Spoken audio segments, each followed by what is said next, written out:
Getting appointments is one of the biggest challenges you will come across in your new role if this is your first time in field sales. I could write a whole book on the subject, on certain tactics to convince people that it is worth them spending their time with you, but there is one shortcut I would like to share now. This key shortcut to arranging appointments is to state a defined time on a certain day.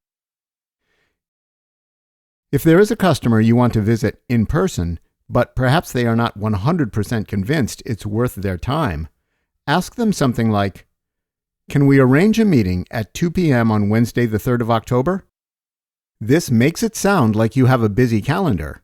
If you had said, "Are you free at some point during the first week of October? I could come and visit you."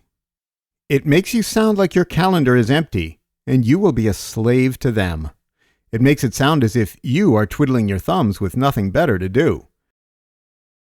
The stronger I stress the importance of the exact time and date, the more a customer seems to be receptive to me. They must think, this person is very busy, yet they're still desperate to meet us, so let's meet with them. Even if my calendar is completely empty, I still state an exact time and date.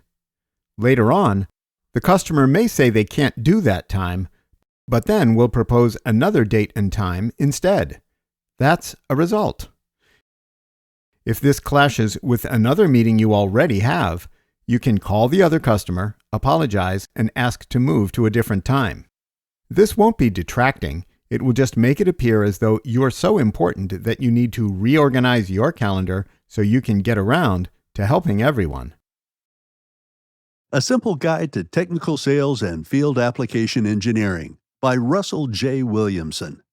Available as a hard copy, an ebook, and as an audiobook via Audible.